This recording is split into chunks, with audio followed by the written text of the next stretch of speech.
Stay tuned to Kids Corner and set free from all tensions and worries.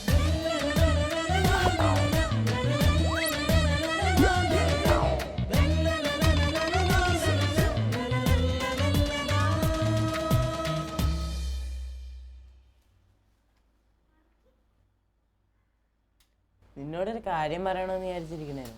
എന്താടാ? നീ ഞായറാഴ്ച കുർബാന സ്വീകരിച്ചില്ലല്ലോ.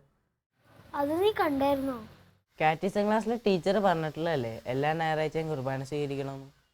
ഓ, എനിക്ക് വളരെ നാണമാ ആളുകളുടെ ഇടയിൽ പോയി കുർബാന സ്വീകരിക്കാൻ. മാത്രമല്ല, ഞാൻ ഒരുങ്ങിയിട്ടും ഉണ്ടായിരുന്നില്ല. Praise God. ഇന്നത്തെ കിഡ്സ് കോർണറിലേക്ക് എൻ്റെ എല്ലാ കൂട്ടുകാർക്കും സ്വാഗതം. അങ്ങനെ കുറേ കാലം കൂടി നമ്മൾ നമ്മുടെ തോമസ് കുട്ടി അപ്പുക്കുട്ടനെ കണ്ടല്ലേ. അവർ നമുക്ക് നല്ലൊരു ടോപ്പിക്കും ഡിസ്കസ് ചെയ്യാൻ തന്നു, കുർബാന സ്വീകരണത്തിൻ്റെ ഒരുക്കങ്ങൾ. അപ്പോൾ ഇന്ന് നമ്മളെ ആ ടോപ്പിക്കിൽ സഹായിക്കാൻ പോകുന്നത് ടിൻഡു ആൻറ്റിയാണ്. അതിനു മുമ്പ് ഇന്നത്തെ വചനവും സുകൃതവും പഠിക്കാം.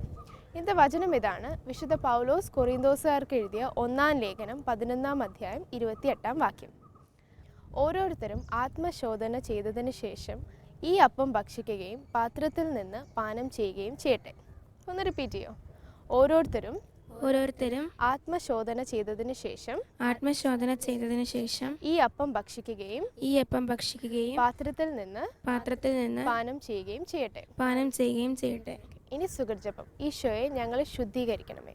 ഈശോയെ ഞങ്ങളെ ശുദ്ധീകരിക്കണമേ. കുർബാന സ്വീകരിക്കുവാൻ എങ്ങനെയെല്ലാം ഒരുങ്ങണം? ഉണ്ണീശോയെ കാണാൻ വേണ്ടി പൂജാരാജാക്കന്മാർ എത്ര ആഗ്രഹത്തോടു കൂടിയാണ് വളരെ ദൂര സ്ഥലത്ത് നിന്ന് വന്നതല്ലേ. നമുക്ക് ആ സംഭവം അറിയാമല്ലോ. അവർ കണ്ടിട്ടോ അവർ ജസ്റ്റ് കേട്ടിട്ടുള്ള ഒരു അറിവ് വെച്ച് മാത്രം അവർ വളരെ ദൂര സ്ഥലത്ത് നിന്ന് ഈശോയെ കാണാൻ വേണ്ടി ഒത്തിരി ആഗ്രഹത്തോടെ വന്നു. ശരിക്കും പറഞ്ഞാൽ നമ്മൾ പരിശുദ്ധ കുർബാന സ്വീകരിക്കുമ്പോൾ നമ്മൾ നമ്മുടെ നാഥനും കർത്താവുമായ ഈശോയെ അത്രയും ആഗ്രഹത്തോടു കൂടി വേണം കാണാനായിട്ട് പോകാനായിട്ട്, അല്ലേ, ഈശോയെ സ്വീകരിക്കാൻ വേണ്ടി പോകാനായിട്ട്. ഈ വിശുദ്ധരൊക്കെ അങ്ങനത്തെ ഒരു അതീവമായ ആഗ്രഹത്തോടു കൂടിയാണ് ഈശോയെ സ്വീകരിക്കാൻ വേണ്ടി കുർബാനയ്ക്ക് വേണ്ടി ഒരുങ്ങിപ്പോയിക്കൊണ്ടിരുന്നത്. വിശുദ്ധ ഇഗ്നേഷ്യസ് ലയോള പറയുന്നൊരു കാര്യമുണ്ട്. ഈ കുർബാന സ്വീകരിക്കാൻ വേണ്ടി ശരിക്കും തലേ ദിവസം തൊട്ടേ വിശുദ്ധനൊക്കെ ഒരുങ്ങിയിരുന്നു, കുർബാന സ്വീകരണത്തിന് വേണ്ടിയിട്ട് ഒരുങ്ങിയിരുന്നു. നമ്മുടെ വീട്ടിൽ പ്രായമായിട്ടുള്ള അമ്മച്ചിമാരൊക്കെ പറയുന്നത് കേട്ടില്ല. അവർ അമ്മച്ചിമാരുടെ കാലത്തൊക്കെ ശരിക്കും പറഞ്ഞാൽ എല്ലാ ദിവസമൊന്നും കുർബാന ഉണ്ടായിരുന്നില്ല. അപ്പോൾ അവർ തലേ ദിവസമേ തന്നെ വളരെയധികം പ്രാർത്ഥിച്ച് ജപമാലയൊക്കെ ചൊല്ലി, ചില അമ്മച്ചിമാരാണെങ്കിൽ ഉപവസിച്ച് വളരെ കാര്യത്തോടു കൂടി കുർബാന സ്വീകരിക്കാൻ വേണ്ടി ഒരുങ്ങുമായിരുന്നു. അപ്പം നമ്മളും നമുക്ക് ചെയ്യാൻ പറ്റുന്ന ജപമാല ചൊല്ലി പ്രാർത്ഥിക്കാം, അല്ലെങ്കിൽ കുറച്ച് നേരം ഒന്ന് ഉപവസിച്ച് പ്രാർത്ഥിക്കാം. കുർബാന സ്വീകരണത്തിന് മുൻപേ ശരിക്കും പറഞ്ഞാൽ 1 മണിക്കൂറെങ്കിലും ഉപവസിക്കണം എന്നുള്ളതാണ്. ഉപവസിച്ച് ഭക്ഷണമൊന്നും കഴിക്കാതെ വളരെ ആഗ്രഹത്തോടു കൂടി ഈശോയെ സ്വീകരിക്കാൻ വേണ്ടി നമ്മളും ഒരുങ്ങേണ്ടത് വളരെ ആവശ്യമാണ്. കുർബാന സ്വീകരിക്കുവാൻ ഇത്രമാത്രം ഒരുങ്ങേണ്ട ആവശ്യമുണ്ടോ? നമ്മുടെയൊക്കെ വീട്ടിലൊരു ഗസ്റ്റ് വന്നാൽ നമ്മൾ എന്തുമാത്രം ഒരുങ്ങിയായിരിക്കും. നമ്മുടെ വീടൊക്കെ വൃത്തിയാക്കി, അല്ലേ, അവർക്ക് ഇഷ്ടപ്പെട്ട ഭക്ഷണമൊക്കെ ഒരുക്കി അവരെ നോക്കിയിരിക്കും, കാത്തിരിക്കും, അല്ലേ. ഇപ്പം നമ്മുടെ വീട്ടിൽ നമ്മുടെ ഇടവകയിലെ വികാരി അച്ഛനാണ് വരുന്നതെന്ന് ഓർത്തോ. അപ്പോൾ നമ്മൾ എന്തെടുക്കും? കുറച്ചും കൂടെ വൃത്തിയായിട്ട്, അല്ലേ, കുറച്ചും കൂടെ മനോഹരമായി നമ്മുടെ വീടിനെ ഒരുക്കി നമ്മൾ കാത്തിരിക്കും. ഇനി നമ്മുടെ വീട്ടിലേക്ക് ഒരു ബിഷപ്പാണ് വരുന്നെങ്കിലോ, അല്ലെങ്കിൽ ഒരു ദിവസം നമ്മളൊരു ഇത് കേൾക്കുകയാണ്, നമ്മുടെ വീട്ടിലേക്ക് ഫ്രാൻസിസ് പാപ്പ വരുന്നു, നമ്മൾ എന്നാ ചെയ്യും, അല്ലേ? നമുക്ക് അത്രയും ഒരു ഭയങ്കര സന്തോഷമായിരിക്കും, അല്ലേ. എങ്ങനെയൊക്കെ ഒരുങ്ങണമെന്ന് നമുക്ക് അറിയാൻ പറ്റത്തില്ല. അപ്പം ശരിക്കും പറഞ്ഞാൽ നമ്മളെ സ്നേഹിക്കുന്ന, നമ്മളെ മുഴുവനായിട്ട് അറിയാവുന്ന ഒരു ഈശോ നമ്മളെ മാത്രം കാത്ത്, ദേവാലയത്തിൽ നമ്മളെ കാത്ത്, ഈ ഒരു നമ്മളുടെ സ്നേഹം കൊതിച്ച് എൻ്റെ കുഞ്ഞ് വരുന്നുണ്ടോ എന്ന് നോക്കിയിരിക്കുന്ന ഈശോയെ കാണാൻ വേണ്ടി നമ്മൾ എത്രമാത്രം അപ്പോൾ ഒരുങ്ങേണ്ടതായിരിക്കും, അല്ലേ. നമ്മൾ സാധാരണ മനുഷ്യരിലൊക്കെ ഒത്തിരി വലിയ വലിയ ആൾക്കാർ നമ്മുടെ വീട്ടിലേക്ക് വരുമ്പോഴല്ലേ, നമുക്കിഷ്ടമുള്ള ആൾക്കാർ വരുമ്പോൾ നമ്മൾ ഇത്രയൊക്കെ നമ്മൾ ഒരുങ്ങുന്നുണ്ടെങ്കിൽ, നമ്മളെ മുഴുവനായിട്ട് അറിയാവുന്ന, നമ്മളെ ഒരുപാട് സ്നേഹിക്കുന്ന ഈശോയെ സ്വീകരിക്കാൻ വേണ്ടി നമ്മൾ എത്രമാത്രം ഒരുങ്ങേണ്ടതായിരിക്കും. അപ്പോൾ ആ ഒരു ഒരുക്കം നമുക്ക് എപ്പോഴും ആവശ്യമാണ്. അതുപോലെ തന്നെ നമുക്ക് ആ ഒരു സ്വീകരിക്കാനുള്ളൊരു ത്വര ആവശ്യമാണ്. ആ സ്നേഹത്തോടു കൂടി ഈശോയെ സ്വീകരിക്കാൻ വേണ്ടി നമ്മൾ ദേവാലയത്തിലേക്ക് പോകേണ്ടത് ഒത്തിരി ആവശ്യമാണ്. അപ്പം എത്ര ഒരുങ്ങിയാലും ശരിക്കും മതിയാവത്തില്ല. കാരണം നമുക്കതിൻ്റെ ഇമ്പോർട്ടൻസ് അറിയാത്തത് കൊണ്ടാണ്. നമുക്ക് പ്രാധാന്യമുള്ളൊരു വ്യക്തി വരുമ്പോഴത്തേക്കിനും നമ്മൾ അത്രയും കാര്യമായിട്ട് ഒരുങ്ങുന്നത് പോലെ നമ്മുടെ ദൈവം, നമ്മളുടെ ഹൃദയത്തിലേക്ക് എഴുന്നള്ളി വരാൻ കൊതിച്ചിരിക്കുന്ന ദൈവം വരാൻ റെഡിയായിട്ട് നിൽക്കുന്നതിനെ നമ്മൾ അപ്പോൾ അത്രയും സീരിയസ് ആയിട്ട് നമ്മൾ ഒരുങ്ങി വേണം ഈശോയെ സ്വീകരിക്കാനായിട്ട്. എല്ലാ ദിവസവും വിശുദ്ധ കുർബാന സ്വീകരിക്കേണ്ട ആവശ്യമുണ്ടോ? എല്ലാ ദിവസവും ഭക്ഷണം കഴിക്കണ്ട എന്ന് നമ്മളോട് പറഞ്ഞാൽ നമുക്ക് പറ്റുമോ? കാരണം വിശക്കുന്ന സമയത്ത് എല്ലാ നേരത്തും നമുക്ക് വിശപ്പ് വരുമ്പോൾ നമ്മൾ ഭക്ഷണം കഴിക്കും. അപ്പോൾ നമ്മുടെ ശരീരത്തിന് ആവശ്യമാണ് ഭക്ഷണമെന്ന് നമ്മൾ മനസ്സിലാക്കിയിരിക്കുന്നത് പോലെ നമ്മുടെ ആത്മാവിനും നമ്മുടെ ശരീരത്തിനും മനസ്സിനും ഒക്കെ ആവശ്യമായ കാര്യമാണ് വിശുദ്ധ കുർബാന എന്ന് പറയുന്നത്. പിന്നെ കത്തോലിക്ക സഭയിൽ എല്ലാ ദിവസവും കുർബാന സ്വീകരിക്കണമെന്നുള്ള നിയമമൊന്നും വെച്ചിട്ടില്ല. പക്ഷേ എങ്കിലും നമ്മൾ ഉപരിപുണ്യത്തിനായിട്ട് നമ്മൾ വിശുദ്ധിയിൽ വളരുന്നതിന് വേണ്ടിയിട്ടാണ് ശരിക്കും പറഞ്ഞാൽ നമ്മൾ വിശുദ്ധ കുർബാന അടുത്തടുത്ത് സ്വീകരിക്കുന്നത് നമുക്ക് വളരെ ഉപകാരപ്രദമായിരിക്കും. നമ്മൾ കേട്ടിട്ടുണ്ടല്ലോ, നമ്മളുടെ ഒരു ദിവസത്തിൻ്റെ ദശാംശം, നമ്മുടെ സമയത്തിൻ്റെ ദശാംശം നമ്മൾ കർത്താവിന് കൊടുക്കണമെന്ന് പറഞ്ഞ് നമ്മൾ കേട്ടിട്ടുണ്ടല്ലോ. അപ്പോൾ ഒരു 24 മണിക്കൂറിൻ്റെ ദശാംശം എന്ന് പറയുമ്പം ശരിക്കും ഒരു 2 മണിക്കൂർ 40 മിനിറ്റ് വരും. നമ്മുടെ കുടുംബ പ്രാർത്ഥന എന്നൊക്കെ പറയുമ്പോൾ ഒരു അര മണിക്കൂറോ 3/4 മണിക്കൂറൊക്കെ ഉണ്ടാവുള്ളൂ. അപ്പോൾ നമുക്ക് ഒരു 3/4 മണിക്കൂറോ 1 മണിക്കൂറോ ദിവ്യബലിയിൽ എല്ലാ ദിവസവും നമുക്ക് സംബന്ധിക്കാവുന്നതാണല്ലോ, നമുക്ക് വിശുദ്ധ കുർബാന സ്വീകരിക്കാവുന്നതാണ്. അപ്പോൾ നമ്മുടെ ഒരു സമയത്തിൻ്റെ ദശാംശം മാറ്റി വെച്ച് ഈശോയ്ക്ക് കൊടുക്കാൻ നമ്മൾ തയ്യാറാകുമ്പോൾ തന്നെ നമുക്ക് വിശുദ്ധ ബലി എല്ലാ ദിവസവും നമുക്ക് കൂടാൻ പറ്റും. കാരണം വിശുദ്ധരൊക്കെ ഒരിക്കലും ഈ വിശുദ്ധ കുർബാന മുടക്കിയിരുന്നില്ല. ഇപ്പം വിശുദ്ധ കൊച്ചു ത്രേസ്യയൊക്കെ ടെയൊക്കെ കാര്യമെടുത്താൽ തന്നെയും അവരൊക്കെ വിശുദ്ധ കുർബാന സ്വീകരിച്ചതിന് ശേഷം അവർ പറയുന്നത്, കൊച്ചു ത്രേസ്യയുടെ നവമാലികയെ നമ്മൾ വായിച്ചാൽ അറിയാം, കുർബാന സ്വീകരണത്തിന് ശേഷം വിശുദ്ധ പറയുന്നത് വിശുദ്ധയ്ക്ക് ആരോടും മിണ്ടാൻ പോലും തോന്നാറില്ല. അല്ലെങ്കിൽ അത്രയ്ക്ക് വലിയൊരു അനുഭവമാണ് അവരുടെ ജീവിതത്തിൽ. അവർക്ക് പുണ്യങ്ങളിൽ വളരുന്നതിന്, കൂടുതൽ വിശുദ്ധിയിൽ വളരുന്നതിന് വിശുദ്ധ കുർബാന ഒരുപാട് ഉപകരിച്ചതായിട്ട് വിശുദ്ധരുടെ ഒക്കെ ചരിത്രത്തിൽ പറയുന്നുണ്ട്. അപ്പം നമുക്കും നമ്മളുടെ ജീവിതത്തിൽ നമുക്കിപ്പോൾ ചില കാര്യങ്ങൾ നമുക്ക് ഭയങ്കര പ്രയാസമാണ് നമ്മളുടെ ജീവിതത്തിൽ മാറ്റാനായിട്ട്. അത് ചിലപ്പോൾ നമ്മുടെ പാപത്തിൻ്റെ മേഖലകളായിരിക്കാം, നമുക്ക് ചിലപ്പം അനുസരിക്കാൻ പറ്റുന്നില്ല, അല്ലെങ്കിൽ കള്ളം പറയുന്നൊരു സ്വഭാവം. അപ്പോൾ ഇങ്ങനത്തെ സ്വഭാവത്തിൽ നിന്നൊക്കെ ഒരു മാറ്റം, അല്ലെങ്കിൽ എനിക്ക് പഠിക്കാൻ പറ്റുന്നില്ല, പലപ്പോഴും ഞാൻ പഠിക്കുന്ന കാര്യങ്ങളൊക്കെ മറന്നു പോകുന്നു. അപ്പോൾ അങ്ങനെയുള്ള എൻ്റെ ചെറുതും വലുതുമായ എൻ്റെ ശരീരത്തിൻ്റെ ആവാം, മനസ്സിൻ്റെ ആവാം, ആത്മാവിൻ്റെ ആവാം, ഏത് മേഖലകളിലുള്ള പ്രശ്നങ്ങളും നമുക്ക് വിശുദ്ധ കുർബാനയിൽ വെക്കാം. അപ്പോൾ ഇത് അനുദിനം നമ്മൾ ഈ വിശുദ്ധ ബലിയിൽ നമ്മളുടെ ഈ പോരായ്മകൾ സമർപ്പിക്കുമ്പോൾ നമുക്ക് ക്രമേണ നമ്മളുടെ ജീവിതത്തിൽ മാറ്റം വന്നു തുടങ്ങും. അതുകൊണ്ട് നമ്മൾ അനുദിനം വിശുദ്ധ ബലി അർപ്പിക്കുന്നത് നമ്മളുടെ വിശുദ്ധിക്ക്, നമ്മളുടെ ശാരീരികവും മാനസികവും ആത്മീയവുമായിട്ടുള്ള വളർച്ചയ്ക്ക് നമ്മളെ ഒത്തിരി സഹായിക്കും. വിശുദ്ധ കുർബാന സ്വീകരിച്ച ശേഷം നാം എന്ത് ചെയ്യണം? വിശുദ്ധ കുർബാന സ്വീകരണത്തിന് ശേഷം ശരിക്കും നമ്മളുടെ ഉള്ളിലേക്ക് ഈശോ എഴുന്നള്ളി വരികയാണ് അല്ലേ. അതായത് സ്വർഗം മുഴുവൻ നമുക്ക് ചുറ്റുമുള്ളൊരവസ്ഥയാണ് ആ സമയത്ത്. സ്വർഗം നമ്മുടെ അടുത്തുണ്ടെന്ന് പറഞ്ഞു കഴിഞ്ഞാൽ നമുക്ക് ചുറ്റും മാലാഹമാർ, വിശുദ്ധർ, നമ്മുടെ കാവൽ മാലാഹമാർ, പുണ്യവാന്മാർ, പുണ്യവതികൾ. അപ്പം ഒന്ന് ഓർത്ത് നോക്കി, എത്രയൊരു വലിയൊരു ആനന്ദം ഒരു വ്യക്തി അനുഭവിക്കേണ്ട ഒരു കാര്യമാണ്. കാരണം നമ്മളുടെ നാഥനായ രക്ഷകനായ ഈശോ എൻ്റെ ഹൃദയത്തിനുള്ളിൽ, എൻ്റെ ശരീരമാകുന്ന ദേവാലയത്തിനുള്ളിൽ വന്നൊരു നിമിഷമാണ്. അപ്പോൾ നമുക്ക് ആ ഒരു സമയത്ത് ഏറ്റവും നന്ദിയോടുകൂടി ആയിരിക്കണം. ഈശോയെ കുറച്ച് സമയം നമുക്ക് കുറച്ച് മിനിറ്റുകളെങ്കിലും നമ്മൾ വ്യക്തിപരമായിട്ട് ആരാധന നടത്താൻ പറ്റുന്ന ഒരു സമയമാണ് ശരിക്കും ഈശോയെ.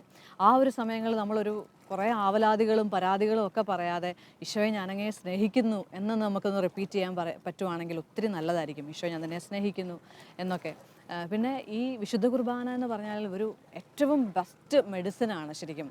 അതെല്ലാ തലത്തിലും, ശാരീരികമായ തലത്തിലായാലും നമ്മുടെ ആത്മീയ മേഖലകളിലുള്ളതാണെങ്കിലും മാനസിക മേഖലകളിലൊക്കെ ആണെങ്കിലും ഏറ്റവും ബെസ്റ്റ് മെഡിസിനാണ്. അതുപോലെ തന്നെ നമ്മുടെ ഏറ്റവും വലിയ ഭാഗ്യമാണ്. വിശുദ്ധ ബെർണാഡൊക്കെ പറയുന്നത്, ഒരാൾ അയാളുടെ സമ്പത്ത് മുഴുവൻ വിറ്റ് ദരിദ്രർക്ക് കൊടുത്താലും അയാൾ ഈ ലോകത്തിൽ എത്രയൊക്കെ തീർത്ഥാടന സ്ഥലങ്ങളുണ്ടോ അവിടെയൊക്കെ തീർത്ഥാടനം ചെയ്താലും ഒരു ദിവ്യ ബലിയിൽ, ഒരു വിശുദ്ധ കുർബാനയിൽ അയാൾ ഭക്തിപൂർവ്വം സംബന്ധിക്കുന്നതിന് തുല്യമാവില്ല അയാൾ ചെയ്യുന്ന ഈ പ്രവർത്തികളൊന്നുമെന്നാണ് വിശുദ്ധ ബെർണാഡ് പറയുന്നത്. അപ്പോൾ അത്രയും ഇമ്പോർട്ടൻ്റ് ആയിട്ടുള്ള, അത്രയും നമുക്ക് കിട്ടുന്ന ഭാഗ്യമായ ഈശോ നമ്മുടെ ഉള്ളിലേക്ക് വരുന്ന സമയങ്ങളിൽ നമ്മൾ ഈശോയെ ഞാൻ നിന്നെ സ്നേഹിക്കുന്നു എന്ന് പറയാനും, നാവിലേക്ക് വരുമ്പോഴത്തേനും നമ്മളറിയാം, നമ്മൾ നാവിലൂടെ ഒരുപാട് പാപങ്ങൾ ചെയ്യുന്നുണ്ട് അല്ലേ.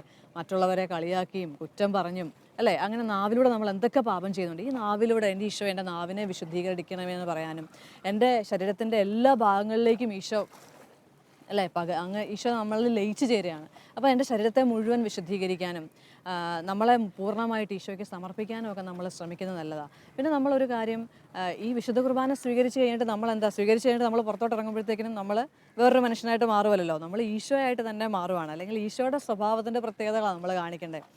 മറിയം വചനം ഉദരത്തിൽ സ്വീകരിച്ച സമയത്ത്, വചനം അവളുടെ ഉദരത്തിൽ മാംസമായി സ്വീകരിച്ച് അവളിൽ നിന്ന് വന്നത് മുഴുവൻ സ്തുതിപ്പുകളാണ് അല്ലേ. മറിയം ഈശോയെ സ്തുതിക്കുന്നു, നല്ല കാര്യങ്ങൾ ചെയ്യുന്നു, മറ്റുള്ളവരെ സഹായിക്കുന്നു എന്ന് പറഞ്ഞ പോലെ ഈ വിശുദ്ധ കുർബാന സ്വീകരിച്ച് കഴിയുമ്പോൾ നമ്മൾ പുറത്തോട്ട് ഇറങ്ങുമ്പോൾ നമ്മുടെ വായിൽ നിന്ന് എന്ത് വാക്കുകളാണ് വേണ്ടത്? നല്ല വചനങ്ങൾ വരണം.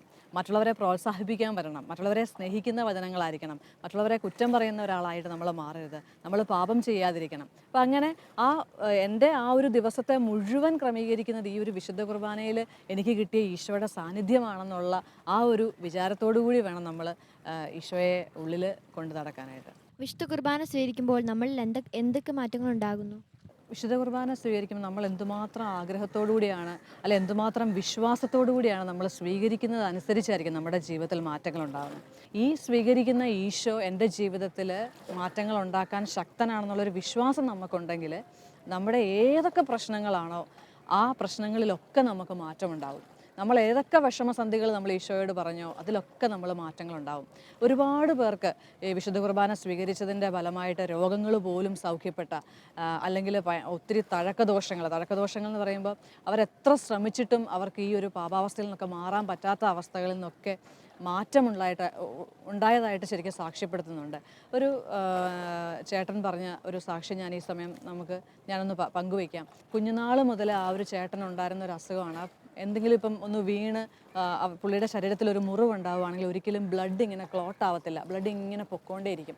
അപ്പോൾ ജീവന് വരെ മരണം വരെ സംഭവിക്കാൻ പറ്റുന്ന തരത്തിലുള്ളൊരു രോഗമായിരുന്നു. അപ്പോൾ ഈ കുഞ്ഞുനാളിലെ പീഡിയാട്രീഷ്യനെ പോയി കാണുകയും ആ ഡോക്ടർ ഇങ്ങനെ ഈ രോഗം ഇതാണ് എന്നൊക്കെ സ്ഥിരീകരിച്ചു, അതിന് വേണ്ട മരുന്ന് കൊടുത്തു. അപ്പോൾ എപ്പോൾ എന്ത് പ്രശ്നം ഉണ്ടായാലും, ഏത് ചെറിയ അസുഖം ഉണ്ടായാലും നിങ്ങളുടെ ഈ ഒരു ഹിസ്റ്ററി കാണിക്കണം എന്ന് ഈ ചേട്ടനോട് പറഞ്ഞിട്ടുണ്ടായിരുന്നു. അതുമാത്രമല്ല, അന്ന് പുള്ളിയുടെ ബ്ലഡ് ഗ്രൂപ്പ് ബി നെഗറ്റീവാണ് പുള്ളിയുടെ ബ്ലഡ് ഗ്രൂപ്പായിട്ട് റിപ്പോർട്ട് ചെയ്ത് വെച്ചിരുന്നത്. അപ്പം കുറേ നാളുകൾ ഇങ്ങനെ പുള്ളിയുടെ ജീവിതത്തിൽ ഇങ്ങനെ കടന്നുപോയി. പുള്ളിയുടെ ഒരു സ്വഭാവം എന്ന് പറഞ്ഞാൽ പുള്ളി അൾത്താര ബാലനായിരുന്നു. എല്ലാ ദിവസവും വിശുദ്ധ കുർബാന സ്വീകരിക്കും, വിശുദ്ധ കുർബാനയിൽ അത്രയും ഭക്തിയോടുകൂടി പുള്ളി പങ്കുകൊള്ളും. അങ്ങനെ കുറേ നാളിങ്ങനെ പ്രാർത്ഥനയിലും അല്ലെ വിശുദ്ധ ബലിയിൽ വളരെ സജീവമായി പങ്കെടുത്തു ഇങ്ങനെ പോയ സമയത്ത് കുറേ നാളുകൾക്ക് ശേഷം പുള്ളിക്ക് പെട്ടെന്നൊരു നടുവേദന പോലെ ഉണ്ടായി. നടുവേദന വളരെ കലശലായ നടുവേദന ആയതുകൊണ്ട് ഡോക്ടറിനെ കാണിക്കാതിരിക്കാൻ പറ്റില്ല. ഡോക്ടറിനെ കാണിച്ച സമയത്ത് പുള്ളിയുടെ ഏത് രോഗം വന്നാലും പുള്ളിയുടെ അങ്ങനെയാണല്ലോ ഡോക്ടർ പറഞ്ഞത്, പ്രീവിയസ് ആയിട്ടുള്ള ഫുൾ ഹിസ്റ്ററി പുള്ളി കാണിക്കണം. അപ്പോൾ ഡോക്ടറിനെ പുള്ളിയുടെ ഹിസ്റ്ററി എല്ലാം കാണിച്ചു, എനിക്ക് ഇങ്ങനത്തെ പ്രശ്നങ്ങളൊക്കെ ഉണ്ടെന്നുള്ളത്. അപ്പോൾ ഡോക്ടർ പറഞ്ഞു, നിങ്ങൾക്ക് ഞാനൊരു ടെസ്റ്റ് നടത്താം, എനിക്ക് തോന്നുന്നില്ല നിങ്ങൾക്ക് ഇങ്ങനത്തെ ഒരു അസുഖം ഉണ്ടെന്ന് എനിക്ക് തോന്നുന്നില്ല, എന്നാൽ ഞാൻ നിങ്ങൾക്കൊരു ടെസ്റ്റ് നടത്താം. അങ്ങനെ ടെസ്റ്റ് നടത്തിയിട്ട് പോലും ഡോക്ടറിന് കൺവിൻസിങ് അല്ല. ഡോക്ടർ പറഞ്ഞു, നിങ്ങളിങ്ങനൊരു രോഗിയാണോ, ഇങ്ങനൊരു രോഗമുള്ളതായിട്ട് ഈ ടെസ്റ്റ് റിസൾട്ടിലൊന്നും കാണുന്നില്ല. അതുപോലെ തന്നെ നിങ്ങളുടെ ബ്ലഡ് ഗ്രൂപ്പ് ബി നെഗറ്റീവായിട്ടാണ് നേരത്തെ ഡോക്ടർ ഇവിടെ രേഖപ്പെടുത്തി വെച്ചിരിക്കുന്നത്, പക്ഷേ നിങ്ങളുടെ ബ്ലഡ് ഗ്രൂപ്പ് ബി പോസിറ്റീവ് ആണല്ലോ എന്ന് ഇങ്ങനെ അദ്ദേഹത്തോട് പറയണം. അതായത് കംപ്ലീറ്റ് ആ ഒരു അസുഖത്തിൽ നിന്ന് ഈ ഒരു വലിയൊരു ക്യൂർ അവിടെ സംഭവിക്കുകയാണ്. അങ്ങനെ വിശുദ്ധ കുർബാന യോഗ്യതയോടെ സ്വീകരിച്ച അനേകർക്ക് അവരുടെ മാനസികമായും ശാരീരികമായും ഒക്കെ സൗഖ്യം ലഭിച്ചിട്ടുണ്ട്. ഒറ്റ കണ്ടീഷൻ മാത്രമേ ഉള്ളൂ, നമ്മൾ വളരെ ഒരുങ്ങി ആഗ്രഹത്തോടുകൂടി ഈശോയെ സ്വീകരിച്ചു കഴിഞ്ഞാൽ, നമ്മൾ ഒരുക്കമില്ലാതെ ശരിക്കും സ്വീകരിച്ചു കഴിഞ്ഞാൽ, ഒരു വിശുദ്ധൻ ഇങ്ങനെ ഇപ്രകാരം പറയുന്നത്, ഒരുക്കമില്ലാതെ വിശുദ്ധ കുർബാന സ്വീകരിച്ചു കഴിഞ്ഞാൽ സാത്താന് നമ്മളുടെ അത് ഏത് കൂദാശയാണേലും നമ്മൾ ഒരുക്കമില്ലാതെ സ്വീകരിച്ചു കഴിഞ്ഞാൽ സാത്താന് പ്രവേശിക്കാനുള്ള ഏറ്റവും വലിയ മാർഗ്ഗമാണതെന്നാണ് പറയുന്നത്. അപ്പോൾ നമ്മൾ വളരെ യോഗ്യതയോടുകൂടി ഒരുങ്ങി ആഗ്രഹത്തോടുകൂടി ഈശോയെ സ്വീകരിച്ചു കഴിയുമ്പോൾ നമ്മുടെ ജീവിതത്തിലുടനീളം വലിയ മാറ്റങ്ങൾക്കത് കാരണമാകും. കുർബാന സ്വീകരണത്തിൻ്റെ മുമ്പ് ഇത്രയും ഒരുക്കത്തിൻ്റെ ആവശ്യമുണ്ടെന്ന് നമ്മൾ അറിഞ്ഞിരുന്നില്ല അല്ലേ? അപ്പോൾ വളരെ ഇമ്പോർട്ടൻ്റ് ആയിട്ടുള്ളൊരു ടോപ്പിക് തന്നെയാണ് നമ്മളിന്ന് ഡിസ്കസ് ചെയ്തത്. ഇതെല്ലാം ക്ലിയർ ആയില്ലേ? അപ്പോൾ ഇനി മുതൽ നമ്മൾ കുർബാന സ്വീകരിക്കുന്നതിന് മുമ്പ് നന്നായി ഒരുങ്ങുമെന്ന് ഒരു തീരുമാനം എടുക്കാം. ഓക്കെ? അപ്പോൾ ആ സന്തോഷത്തിൽ നമുക്കൊരു ആക്ഷൻ സോങ് കാണാം. വചനം സുഖിച്ചപ്പോൾ ഏറ്റുപറയാം. വിശുദ്ധ പൗലോസ് കൊറിന്തോസുകാർക്ക് എഴുതിയ 1-ാം ലേഖനം 11-ാം അധ്യായം 28-ാം വാക്യം. ഓരോരുത്തരും ആത്മശോധന ചെയ്തതിന് ശേഷം ഈ അപ്പം ഭക്ഷിക്കുകയും പാത്രത്തിൽ നിന്ന് പാനം ചെയ്യുകയും ചെയ്യട്ടെ. ഓക്കെ, ഇനി സുകൃജപം. ഈശോയെ ഞങ്ങളെ ശുദ്ധീകരിക്കണമേ.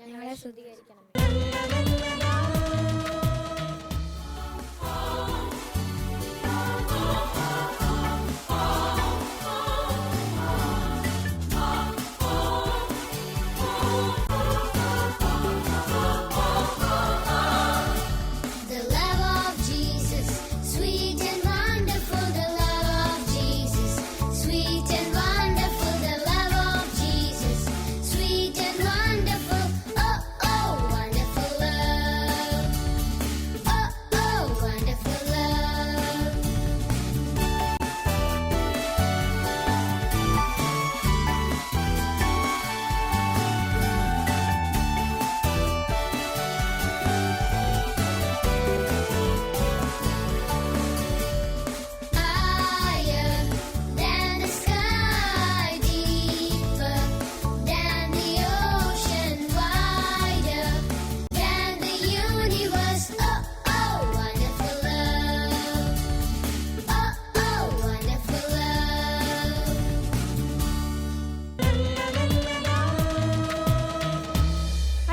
നമുക്ക് അമ്മാമ്മയുടെ കഥ കേൾക്കാം.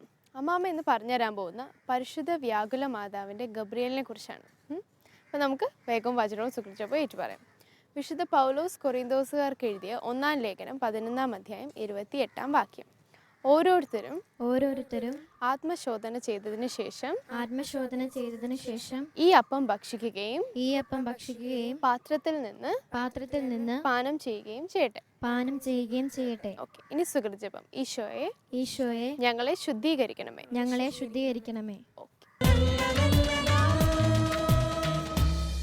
ഇന്ന് ഞാൻ നിങ്ങളോട് പറയാൻ പോകുന്നത് പരിശുദ്ധ വ്യാകുല മാതാവിൻ്റെ വിശുദ്ധ ഗബ്രിയേലിനെ കുറിച്ചാണ്. ഈ വിശുദ്ധ ഗബ്രിയേൽ ജനിച്ചത് 1838 ഒരു മാർച്ച് 1-ാം തീയതി.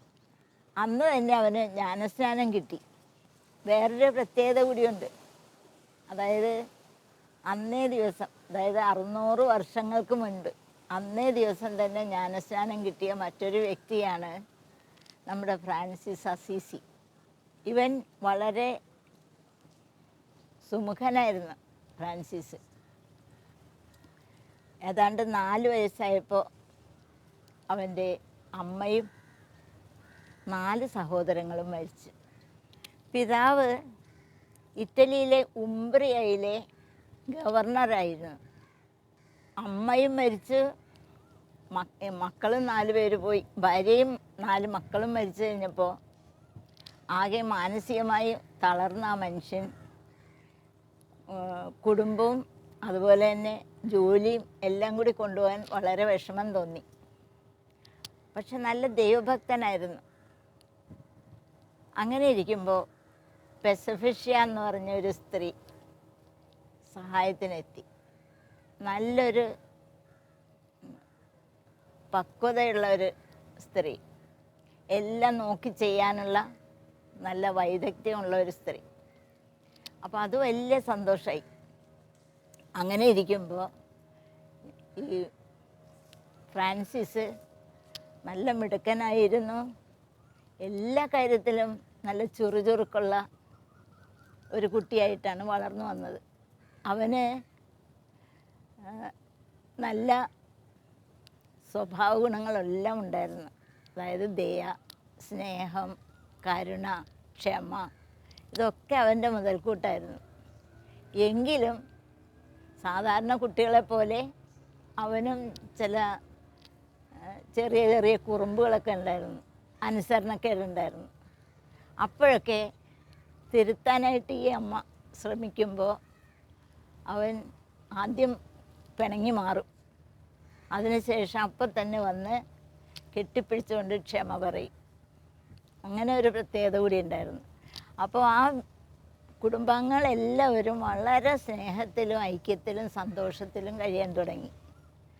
പഠിക്കാനായിട്ട് ജെസ്യൂട്ട് സ്കൂൾ ഫാദേഴ്സ് നടത്തുന്ന ഒരു സ്കൂളിലാണ് കൊണ്ട് ചേർത്തത്. പഠിക്കാൻ മിടുക്കനായിരുന്നെന്ന് തന്നെയല്ല, ഒരുപാട് കലാവാസനകളുണ്ടായിരുന്നു. ഒത്തിരി സമ്മാനങ്ങളൊക്കെ വാങ്ങിക്കുമായിരുന്നു. ഇവനെ പഠിപ്പിക്കുന്ന ടീച്ചേഴ്സിനും അതുപോലെ തന്നെ ഇവൻ്റെ കൂട്ടുകാർക്കും ഒക്കെ എല്ലാവർക്കും ഒരു കണ്ണിലുണ്ണിയായിട്ടാണ് ഇവൻ വളർന്നു വന്നത്. പ്രാഥമിക വിദ്യാഭ്യാസം കഴിഞ്ഞ് അതിനുശേഷം അവിടെയും ജെസ്യൂട്ട് ഫാദേഴ്സ് നടത്തുന്ന കോളേജിൽ തന്നെയാണ് അവൻ ചേർന്നത്. അവിടെയും അവൻ വളരെ സുമുഖനായിട്ട് പഠിത്തവും അതുപോലെ തന്നെ അവൻ്റെ മറ്റെല്ലാ പ്രവർത്തനങ്ങളിലും ഒരു ദൈവികത്വം ഉണ്ടായിരുന്നു. അത് കാരണം എല്ലാവർക്കും വലിയ സന്തോഷമായിരുന്നു ഇവനോട്. അങ്ങനെ ഇരിക്കുമ്പോൾ ഈ ടീച്ചേഴ്സൊക്കെ പറയുമായിരുന്നു, ഇവൻ ഇത്രയും കഴിവും എല്ലാം ഉള്ളതുകൊണ്ട് ഇവൻ വലിയൊരാളാകും, ആയിത്തീരും, ഇവൻ്റെ ഭാവി വളരെ ഇതായിരിക്കുമെന്നൊക്കെ അവരൊക്കെ കണക്ക് കൂട്ടിയിരുന്നു. കോളേജ് വിദ്യാഭ്യാസം കഴിഞ്ഞ് എല്ലാവരും പിരിയുന്ന ദിവസം ഇവൻ നല്ല ഡ്രസ്സൊക്കെ ചെയ്ത് ഒരുപാട് വലിയ വലിയ ശ്രോതാക്കളുടെ മുൻപിൽ ഇവനൊരു പ്രസംഗം നടത്തി. ആ പ്രസംഗം തീർന്നപ്പോൾ കയ്യടിയുടെ ബഹളമായിരുന്നു. അത്രയും നന്നായിട്ട് അവൻ പറഞ്ഞു. ഇതെല്ലാം കഴിഞ്ഞ് അവൻ ഇങ്ങനെ ആലോചിക്കുകയാണ്, എൻ്റെ വിളി എന്താണ്. ഇതുവരെ ആ വിളി എന്താണെന്നുള്ളത് മനസ്സിലായിട്ടില്ല. എല്ലാ ദിവസവും പരിശുദ്ധ കുർബാന സ്വീകരണം കഴിഞ്ഞ് കുറേ നേരം ഇങ്ങനെ ഇരിക്കും, ഈശോയോട് കണ്ണുനീരോടെ പ്രാർത്ഥിച്ചുകൊണ്ട്, ഈശോയെ എൻ്റെ വിളി എന്താണെന്ന് എനിക്ക് മനസ്സിലാക്കി തരണേന്ന്. ഒരു ദിവസം അവിടെ ആ നാട്ടിൽ കോളറ ബാധിച്ച് പലർക്കും ആ രോഗം പിടിപെട്ട് വളരെ പ്രയാസത്തിലായി. അപ്പോൾ ആ നാട്ടിലെല്ലാവരും കൂടി ദൈവമാതാവിൻ്റെ അടുത്ത്, വ്യാകുല മാതാവിൻ്റെ അടുത്ത് ഒത്തിരി പ്രാർത്ഥിച്ചു. ആ പ്രാർത്ഥനയുടെ ഫലമായി അമ്മയുടെ സഹായത്തോടെ ആ കോളറ ബാധ ഒഴിഞ്ഞുപോയി. അപ്പം നന്ദി സൂചകമായിട്ട് ഒരു രൂപം പ്രദക്ഷിണമായിട്ട് ഇങ്ങനെ കൊണ്ടുപോകുമായിരുന്നു. അപ്പോൾ ഇവനും ഇത് ആകാംക്ഷയോടുകൂടെ ഇങ്ങനെ നോക്കി നിന്ന്, ഒടുവിൽ ഇത് കണ്ടു കഴിഞ്ഞപ്പോൾ മാതാവിൻ്റെ മുഖത്തേക്ക് നോക്കി. അപ്പോൾ പെട്ടെന്ന് അമ്മ പറയുന്നതായിട്ട് ഇവന് തോന്നാണ്. അതായത്, ഫ്രാൻസിസേ, നീ ലോകത്തിന് വേണ്ടി ജനിച്ചവനല്ല, വേഗം വരൂ എന്നൊരു സ്വരം ഇവൻ്റെ ഹൃദയത്തിൽ ഇങ്ങനെ കേട്ടു. അപ്പോൾ തന്നെ ഇവൻ തീരുമാനമെടുത്ത്, ഏതായാലും ഇനി ഒരു വൈദികനായിട്ടുള്ള കാര്യം, അതിനുവേണ്ടി അപ്പനോട് ചെന്ന് പറഞ്ഞു. അപ്പനും സഹോദരങ്ങളും എല്ലാം ഭയങ്കരമായിട്ട് എതിർത്ത് കഴിഞ്ഞപ്പോൾ ഇവൻ ആ ഉറച്ച തീരുമാനത്തിൽ തന്നെ നിന്ന് അവൻ ഒരു വൈദികനാകാനായിട്ട് ആശ്രമത്തിൽ ചെന്നു. അങ്ങനെയാണ് ഇവന് ഈ പേര് സ്വയം ഇട്ട പേരാണ്. അതായത് വ്യാകുല മാതാവിൻ്റെ ഗബ്രിയേൽ എന്നുള്ള പേര്. അങ്ങനെ അവിടെ പഠിച്ച് വൈദികനാകാനായിട്ടൊക്കെ പഠിച്ചപ്പം ഭയങ്കര കഠിന തപസ്സാണ് ആ ആശ്രമത്തിൽ. അപ്പോൾ ഒരുപാട് കഠിന തപസ്സായി 4 വർഷം വരെ വലിയ കുഴപ്പമുണ്ടായിരുന്നില്ല. ഇവനത് സന്തോഷത്തോടുകൂടിയാണ് ചെയ്തുകൊണ്ടിരുന്നതെങ്കിലും അവൻ്റെ ആരോഗ്യത്തെ അത് ബാധിച്ച്, ക്ഷയരോഗം ബാധിച്ച് മരിക്കാനുള്ള അവസരമായി. അപ്പോൾ ഇവൻ എന്താ ചെയ്യണമെന്നാ, ക്രൂശിത രൂപവും ജപമാലയും അതുപോലെ തന്നെ അനുസരണത്തിനുള്ള ആ ഒരു പുസ്തകം അത് എപ്പോഴും കയ്യിലുണ്ടായിരുന്നു. അനുസരണം എങ്ങനെയാണ് പരിശീലിക്കേണ്ടതെന്നുള്ളത്. അങ്ങനെ അത് 3 ഇങ്ങനെ അടുക്കി പിടിച്ചുകൊണ്ടാണ് എപ്പോഴും നടന്നിരുന്നത്. അങ്ങനെ അവൻ പെട്ടെന്നൊരു ദിവസം മരിക്കുകയാണ്. വളരെ ചെറുപ്രായത്തിൽ തന്നെ. വൈദികനാകാൻ സാധിച്ചില്ലെങ്കിലും ഒരുപാട് പ്രാർത്ഥിച്ചിട്ടുള്ള ഒരു വലിയ വിശുദ്ധൻ.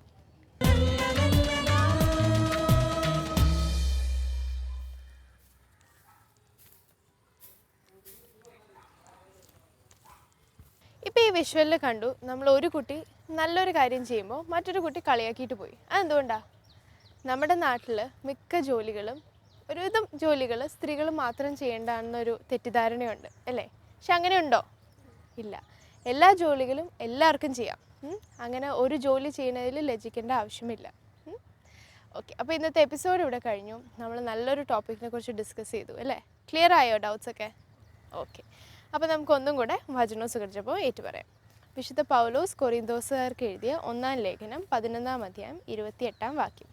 ഓരോരുത്തരും ആത്മശോധനം ചെയ്തതിനു ശേഷം ഈ അപ്പം ഭക്ഷിക്കുകയും പാത്രത്തിൽ നിന്ന് പാനം ചെയ്യുകയും ചെയ്യട്ടെ. ഓക്കെ, ഇനി സുഖജപം. ഈശോയെ ഞങ്ങളെ ശുദ്ധീകരിക്കണമേ. ഓക്കെ, അപ്പോൾ ഇനി നെക്സ്റ്റ് വീക്ക് കാണാം. അതുവരേക്കും ബൈ.